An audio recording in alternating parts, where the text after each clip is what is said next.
Hi hello ನಮಸ್ತೆ. ಇದು ನಿಮ್ಮ ಪ್ರೀತಿಯ Satish master, way to success GSN ಮೈಸೂರಿನಿಂದ. ಕನ್ನಡ ರಾಜ್ಯೋತ್ಸವದ ಹೊಸ್ತಿಲಲ್ಲಿರುವಂತಹ ಈ ಸಂದರ್ಭದಲ್ಲಿ ನವಂಬರ್ ಬಂದರೆ ಕನ್ನಡವೋ ಕನ್ನಡ. ನಾನು ಹೆಮ್ಮೆಯ ಕನ್ನಡಿಗ, ಕರ್ನಾಟಕದಲ್ಲಿ ಕನ್ನಡಿಗನೇ ಸಾರ್ವಭೌಮ.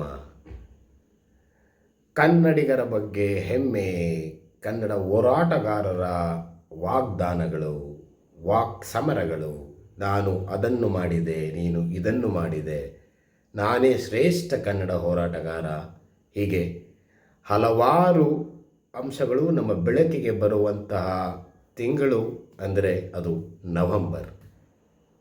ನವಂಬರ್ ಕನ್ನಡಿಗರು ಹಾಗೂ ವರ್ಷ ಪೂರ್ತಿ ಕನ್ನಡರ ನವಂಬರ್ ಕನ್ನಡಿಗರು ಹಾಗೆ ವರ್ಷ ಪೂರ್ತಿ ಕನ್ನಡಕ್ಕಾಗಿ ಮೀಸಲಾಗಿ ಇರುವವರು, ಕನ್ನಡದ ಅಭಿಮಾನವನ್ನು ಹೃದಯದ ಅಂತರಾಳದಿಂದ ಹೇಳುವಂತಹ ಜನರು ಕೆಲವೇ ಕೆಲವರು ಎಂದರೆ ತಪ್ಪಾಗಲಾರದು. ಯಾವುದೋ ಒಂದು ಸಂಘಟನೆಯ ಹೆಸರಿನಲ್ಲಿ ವ್ಯವಹಾರವನ್ನು ಮಾಡುವಂತಹ ಜನರನ್ನು ನಾವು ಕಂಡಿದ್ದೇವೆ. ಯಾವುದೋ ಒಬ್ಬ ವ್ಯಕ್ತಿಗೆ ಬೆದರಿಕೆಯನ್ನು ಹಾಕೋದು, ನಾನು ಈ ಹೋರಾಟಗಾರ, ಆ ಹೋರಾಟಗಾರ, ನೀವು ಇದನ್ನು ಮಾಡಲಿಲ್ಲ ಅಂದರೆ ನಾನು ಅದನ್ನು ಮಾಡಿಸ್ತೀನಿ, ನಾನು ನನ್ನ ಸಂಘದ ಎಲ್ಲ ಕಾರ್ಯಕರ್ತರನ್ನು ಕರೆದುಕೊಂಡು ಬಂದು ಧಮಕಿ ಹಾಕ್ತೀನಿ, ಹೋರಾಟ ಮಾಡ್ತೀನಿ, ಪ್ರತಿಭಟನೆ ಮಾಡ್ತೀನಿ, ಹೀಗೆ ಎಷ್ಟೋ ವಿಚಾರಗಳನ್ನು ನಾವು ಮಾಧ್ಯಮಗಳ ಮೂಲಕ ತಿಳಿದುಕೊಂಡಿದ್ದೇವೆ. ಆಂಗ್ಲ ಮಾಧ್ಯಮದ ಶಿಕ್ಷಕರಾಗಿ ಕನ್ನಡವನ್ನು ಪೋಷಿಸುವುದು ಹೇಗೆ ಎಂಬ ಪ್ರಶ್ನೆಗೆ ಉತ್ತರ, ನಿಜವಾಗಿಯೂ ನಾವು ಕನ್ನಡಿಗರೇ. ಅದು ಇಂದಿನ ಎಪಿಸೋಡ್ ಆಗಿದೆ. ಈ ದಿನದ ಸಂಚಿಕೆ ನಾವು ನಿಜವಾಗಿಯೂ ಕನ್ನಡಿಗರೇ ಅಥವಾ ನಿಜವಾದ ಕನ್ನಡಿಗನೇ. ಕನ್ನಡಿಗ ಅಂದರೆ ಯಾರು? ಕನ್ನಡದ ಪರವಾಗಿ ಮಾತನಾಡೋರು ಮಾತ್ರ ಕನ್ನಡಿಗರ, ಅಥವಾ ಬೇರೆ ಭಾಷೆಯನ್ನು ವಿರೋಧಿಸುವವರು ಅಷ್ಟೇ ಕನ್ನಡಿಗರ, ಅಥವಾ ಕನ್ನಡವನ್ನು ಬೆಳೆಸುವವರು ಕನ್ನಡಿಗರ? ಇಂತಹ ಪ್ರಶ್ನೆಗೆ ಉತ್ತರವನ್ನು ನಾವು ಹುಡುಕುವ ಪ್ರಯತ್ನ, ನಿಮ್ಮ ಸಹಕಾರದೊಂದಿಗೆ, ನಿಮ್ಮ ಸಲಹೆಗಳೊಂದಿಗೆ ನಾವು ಮುನ್ನಡೆಯಲು ಬಯಸುತ್ತೇವೆ. ನವಂಬರ್ ಮಾಹೆಯಲ್ಲಿ ನಾವು ಕನ್ನಡ ಆಧಾರಿತ ಸಂಚಿಕೆಗಳನ್ನು ನಿಮ್ಮ ಮುಂದೆ ತರಲು ಪ್ರಯತ್ನಿಸುತ್ತೇವೆ. ಕರ್ನಾಟಕದ ಪರಿಸ್ಥಿತಿ, ಕನ್ನಡಿಗನ ಮನಸ್ಥಿತಿ ಹಾಗೂ ಮುಂದಿನ ರೀತಿ ನೀತಿ ಹೇಗಿರಬೇಕು ಎಂಬುದು ನಮ್ಮ ಕಾಳಜಿ ಅಥವಾ ನಮ್ಮ ಮನಸ್ಥಿತಿ ಎಂದರೆ ತಪ್ಪಾಗಲಾರದು. ಎಷ್ಟೋ ಜನ ವೇದಿಕೆಯಲ್ಲಿ ಕೂತು, ವೇದಿಕೆಯಲ್ಲಿ ನಿಂತು ಜನರನ್ನು ರೊಚ್ಚಗೆಬ್ಬಿಸಿ ಚಪ್ಪಾಳೆಗಳನ್ನು ಗಿಟ್ಟಿಸಿಕೊಂಡು ತದನಂತರ ವೇದಿಕೆಯಿಂದ ನಿರ್ಗಮಿಸಿದ ಕ್ಷಣದಲ್ಲಿಯೇ ಕನ್ನಡವನ್ನು ಮರೆಯುವವರು ಇದ್ದಾರೆ. ಒಬ್ಬ ಕನ್ನಡಿಗನಾಗಿ ನನಗೆ ಕನ್ನಡದ ಬಗ್ಗೆ ಅಭಿಮಾನ ಹೃದಯದ ಅಂತರಾಳದಿಂದ ಬರಬೇಕೇ ಹೊರತು ಯಾರದೋ ಒಂದು ಒತ್ತಡದಿಂದ ಬರಬಾರದು ಎಂಬುದು ನಮ್ಮ ಆಶಯ.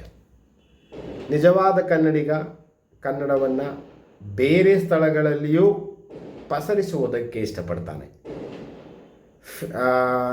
ಏನಂತ ಕರಿತೀವಿ ನಾವು, ಭಾಳ ನೇರವಾಗಿ ಹೇಳಬೇಕು ಅಂದರೆ, ಕೆಲವೊಂದು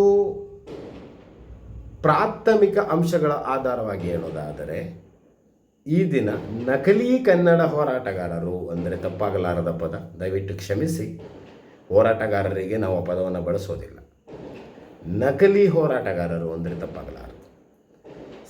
ತಮ್ಮ ಬೇಳೆ ಬೇಯಿಸಿಕೊಳ್ಳುವುದಕ್ಕೆ ಸಂಘಟನೆಗಳನ್ನು ಕಟ್ಟಿಕೊಂಡು ಅದರಲ್ಲಿ ಒಂದಷ್ಟು ಸದಸ್ಯರನ್ನು ಮಾಡಿಕೊಂಡು ಕನ್ನಡದ ಪರವಾಗಿ ನಾವಿದ್ದೇವೆ, ಕನ್ನಡಿಗರಿಗೆ ಒಳ್ಳೆಯದನ್ನೇ ಬಯಸುತ್ತೇವೆ, ಒಳ್ಳೆಯದನ್ನೇ ಮಾಡುತ್ತೇವೆ ಎಂಬ ಎಷ್ಟೋ ಜನ ಖ್ಯಾತ ನಾಯಕರ ಮಕ್ಕಳುಗಳು ಯಾವುದೋ ಒಂದು ಫಾರಿನ್ನಲ್ಲಿ ಅಥವಾ ಯಾವುದೋ ಒಂದು ವಿದೇಶದಲ್ಲಿ ಹೋಗಿ ನೆಲೆ ಕಂಡು ಅಲ್ಲಿಂದ ಕನ್ನಡ ಹೋರಾಟವನ್ನು ಮಾಡ್ತಿರ್ತಾರೆ.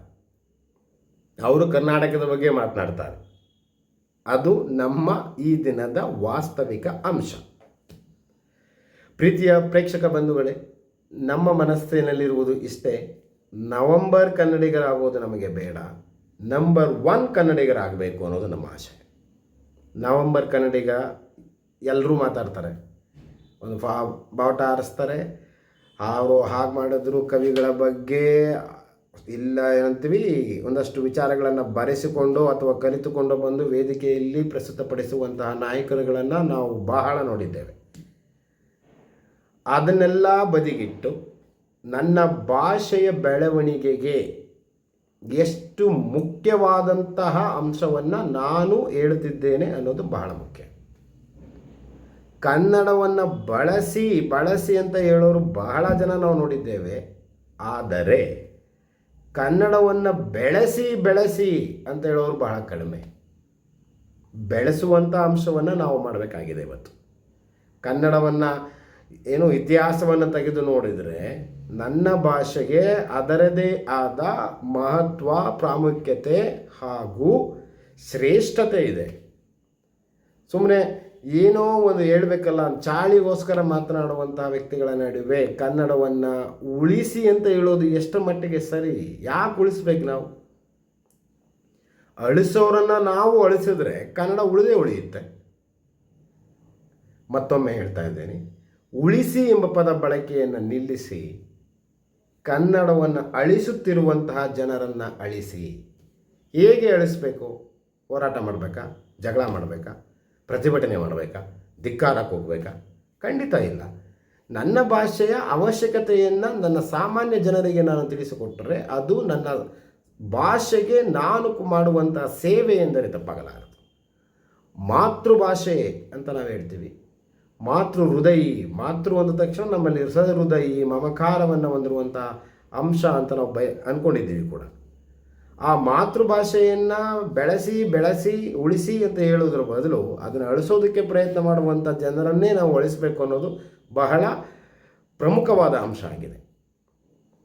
ವ್ಯಕ್ತಿಗತವಾಗಿ ಹೇಳ್ತೋದಾದರೆ ಭಾಳ ಸುಂದರವಾಗಿ ಹೇಳ್ತಾರೆ ಕವಿಗಳೆಲ್ಲ. ನಮ್ಮ ಖ್ಯಾತ ಕವಿವರ್ಯರುಗಳು ದ ರಾ ಬೇಂದ್ರೆ, ಕುವೆಂಪು, ಮಾಸ್ತಿ ವೆಂಕಟೇಶ ಅಯ್ಯಂಗಾರ್, ಶಿವರಾಮ ಕಾರಂತ್, ಗಿರೀಶ್ ಕಾರ್ನಾಡ್, ಯು ಆರ್ ಅನಂತಮೂರ್ತಿ, ಎಂತೆಂಥ ಶ್ರೇಷ್ಠ ಕವಿಗಳನ್ನು ಕಂಡಂಥ ನಾಡು ನನ್ನದು. ಆದರೆ ಇಂತಹ ನಾಡಿನಲ್ಲಿ ಎಲ್ಲೋ ಹೊರಗಡೆಯಿಂದ ಬಂದಂಥ ಜನ ಆರಾಮಾಗಿ ಬದುಕ್ತಾರೆ. ಕರ್ನಾಟಕದಲ್ಲಿ ಹುಟ್ಟಿ ಬೆಳೆದಂತಹ ನಾವುಗಳು ಒದ್ದಾಡುವಂಥ ಪರಿಸ್ಥಿತಿ ತಂದುಕೊಂಡಿದ್ದೇವೆ ಅಂದರೆ ಅದು ಯಾರ ತಪ್ಪು? ಅದಕ್ಕೆ ಮೂಲ ಕಾರಣ ಯಾರು ಅನ್ನೋದನ್ನು ನಾವು ಯೋಚನೆ ಮಾಡಬೇಕಾಗ್ತದೆ. ಒಂದೇ ಒಂದು ವಿಚಾರವನ್ನು ಹೇಳಲಿಕ್ಕೆ ಇಷ್ಟಪಡ್ತೇವೆ. ಬೆಂಗಳೂರಿನಂತಹ ದೊಡ್ಡ ನಗರದಲ್ಲಿ ಬೇರೆ ರಾಜ್ಯಗಳ ಜನರ ಸಂಖ್ಯೆ ಹೆಚ್ಚಿದೆ, ಬೇರೆ ಭಾಷೆಗಳ ಬಳಕೆ ಹೆಚ್ಚಿದೆ. ಕನ್ನಡವನ್ನು ಬಳಸುವವರ ಸಂಖ್ಯೆ ದಿನದಿಂದ ದಿನಕ್ಕೆ ಕಡಿಮೆ ಆಗ್ತಾ ಇದೆ.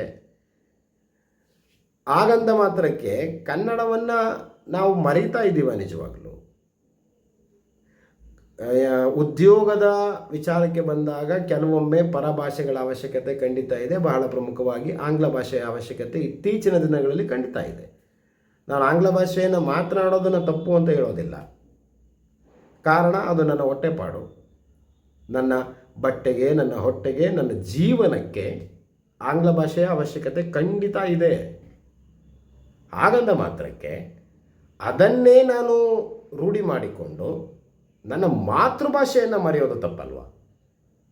ಇವತ್ತೊಂದು ದಿನ ನಾವು ಇಂಗ್ಲೀಷ್ನಲ್ಲಿ ಮಾತನಾಡಿಲ್ಲ ಅಂದರೆ ನಮಗೆ ಕೆಲಸ ಸಿಗೋದು ಬಹಳ ಕಡಿಮೆ. ಅದರಲ್ಲಿ ಎರಡು ಮಾತಿಲ್ಲ. ನಾನು ಯಾವುದೋ ಒಂದು ಸಂದರ್ಶನಕ್ಕೆ ಹೋದಾಗ ಅಲ್ಲಿ ಕನ್ನಡದಲ್ಲಿ ಮಾತನಾಡಿದ್ರೆ ಅವರು ನಮ್ಮನ್ನು ಏನಂತ ಅಂದ್ಕೋತಾರೆ, ಇವನಿಗೆ ಇಂಗ್ಲೀಷ್ ಬರಲ್ಲ, ಸೊ ಇವತ್ತು ಬೇಕಾಗಿರೋದು ನಮಗೆ ಇಂಗ್ಲೀಷ್. ಒಬ್ಬ ಶಿಕ್ಷಕನಾಗಲಿ ಅಥವಾ ಒಬ್ಬ ಯಾವುದೇ ನೌಕರನಾಗಲಿ ನಿಮಗೆ ಇಂಗ್ಲೀಷ್ನ ಜ್ಞಾನ ಎಷ್ಟರ ಮಟ್ಟಿಗಿದೆ ಎಂದು ಪರೀಕ್ಷೆಯನ್ನು ಮಾಡ್ತಾರೆ ಫಸ್ಟ್. ನಾನು ಇಂಗ್ಲೀಷನ್ನು ಕಲಿಬೇಡಿ ಅಂತ ಹೇಳ್ತಾ ಇಲ್ಲ, ಬಟ್ ಕನ್ನಡವನ್ನು ಮರಿಬೇಡಿ ಅನ್ನೋದು ನಮ್ಮ ಆಶಯ. ಇಂಗ್ಲೀಷನ್ನು ಕಲಿಯೋದ್ರಲ್ಲಿ ಯಾವುದೇ ತಪ್ಪಿಲ್ಲ, ಕಾರಣ ಅದು ನನ್ನ ಜೀವನಕ್ಕೆ ಬೇಕು. ಆದರೆ ಕನ್ನಡ ನನ್ನ ಜೀವವಾಗಿರಬೇಕು. ಜೀವ ಇದ್ದರಷ್ಟೇ ಜೀವನವನ್ನು ರೂಪಿಸಿಕೊಳ್ಳಲು ಸಾಧ್ಯ. ಆ ಜೀವದಲ್ಲಿ, ಆ ಜೀವದ ಅಂಶದಲ್ಲಿ ಕನ್ನಡವಿರಲಿ ಎನ್ನುವುದು ನಮ್ಮ ಆಶಯ. ಪ್ರೀತಿಯ ಪ್ರೇಕ್ಷಕರೇ ಹಾಗೂ ನನ್ನೆಲ್ಲ ಪ್ರೀತಿಯ ಹಿತೈಷಿ ಬಂಧು ಮಿತ್ರರೇ ಹಾಗೂ ಸ್ನೇಹಿತರೇ, ಕನ್ನಡವನ್ನು ಜೀವವಾಗಿಸಿಕೊಳ್ಳೋಣ. ಈ ಆಂಗ್ಲ ಭಾಷೆಯನ್ನು ಜೀವನಕ್ಕೆ ಕಲಿಯೋಣ. ಕಲಿಯಲೇಬೇಕು. ಅದನ್ನೂ ಕೂಡ ನಾವು ಕಲಿಯದೇ ಇದ್ದರೆ ನಾವು ಬದುಕೋದಕ್ಕೂ ಕಷ್ಟವಾಗುವಂಥ ವಾತಾವರಣ ಇವತ್ತು ಸೃಷ್ಟಿಯಾಗಿದೆ. ಕರ್ನಾಟಕದಲ್ಲಿ ಕನ್ನಡಿಗನೇ ಸಾರ್ವಭೌಮ ಅಂತ ಬರೀ ಮಾತಿಗೆ ಹೇಳೋದ್ರಿಂದ ಕನ್ನಡಿಗನ ಜೀವನ ಮಟ್ಟ ಸುಧಾರಿಸೋದಿಲ್ಲ. ಅದರ ಬದಲು ನವೆಂಬರ್ನಲ್ಲಿ ಮಾತ್ರ ಕನ್ನಡದ ಬಗ್ಗೆ ಮಾತನಾಡೋದನ್ನು ನಿಲ್ಲಿಸೋಣ. ನಂಬರ್ 1 ಕನ್ನಡಿಗರಾಗೋಣ. ಕನ್ನಡ ಎಂಬ ಅಂಶಕ್ಕೆ ಅದರದೇ ಆದ ಶ್ರೇಷ್ಠತೆ ಇದೆ. ಕರ್ನಾಟಕದಲ್ಲಿ ಎಲ್ಲಿಂದಲೋ ಬಂದವರು ಆರಾಮಾಗಿರ್ತಾರೆ ಅಂದಮೇಲೆ ನಾವು ಆರಾಮಾಗಿರ್ಬೇಕಂದ್ರೆ ನಮಗೇನು ಬೇಕೋ ಅದನ್ನು ಪಡ್ಕೋಬೇಕಲ್ಲ. ಉಳಿಸಿ ಬೆಳೆಸಿ ಅದು 2ನೆಯ ಆದ್ಯತೆ ಆಗಿರಲಿ. ಕನ್ನಡದ ಮೇಲೆ ಸವಾರಿ ಮಾಡುವಂತಹ ಅಥವಾ ಕನ್ನಡವನ್ನು ಅಳಿಸುವಂತಹ ಪ್ರಯತ್ನ ಮಾಡುತ್ತಿರುವ ಜನರನ್ನು ಅಥವಾ ಅಂತಹ ಅಂಶಗಳನ್ನು ನಾವು ಅಳಿಸೋರನ್ನೇ ನಾವು ಅಳಿಸಿದರೆ ಕನ್ನಡವನ್ನು ಉಳಿಸೋ ಅವಶ್ಯಕತೆ ನಮಗಿಲ್ಲ. ಕಾರಣ ಅದು ಆಲ್ರೆಡಿ ಉಳಿದೇ ಇದೆ, ಬೆಳೆಯುತ್ತೆ. ಬೆಳೆಸುವವರ ಅವಶ್ಯಕತೆ ನಮಗಿದೆ ಅಷ್ಟೇ. ಗಲ್ಲಿ ಸಂಘಟನೆಗಳ ಬಗ್ಗೆ ನಂಬಿಕೆ ಬೇಡ. ಸಂಘಟನೆಗಳ ಹೆಸರಲ್ಲಿ ನಾವು ಬೆದರಿಕೆಗಳನ್ನು ಹಾಕೋದು ಬೇಡ. ಹಾಗೆ ಹೃದಯದ ಅಂತರಾಳದಿಂದ ಭಾವನಾತ್ಮಕವಾದ ವಿಚಾರವಾಗಿದೆ ಭಾಷೆ ಅನ್ನೋದು. ಆ ಭಾಷೆಗೆ ಅದರದೇ ಆದ ಮಹತ್ವ, ಪ್ರಾಮುಖ್ಯತೆ ಇರುತ್ತದೆ. ಪ್ರೀತಿಯ ಸ್ನೇಹಿತರೆ, ಇನ್ನೊಂದು ವಾರದಲ್ಲಿ ನಾವು ನವೆಂಬರ್ಗೆ ಬರ್ತಾ ಇದ್ದೀವಿ. ನವೆಂಬರ್ನಲ್ಲಿ ಮಾತ್ರ ಕನ್ನಡವನ್ನು ಮಾತನಾಡಿಕೊಂಡು ನಾನು ಕನ್ನಡಿಗ ಅಂತ ಹೇಳೋ ಬದಲು ಜೀವನ ಪರ್ಯಂತ ಪ್ರತಿ ದಿನ ಪ್ರತಿ ಕ್ಷಣ ನಾನೊಬ್ಬ ಕನ್ನಡಿಗ ಎನ್ನುವ ಹೆಮ್ಮೆ ನಮ್ಮಲ್ಲಿರಲಿ.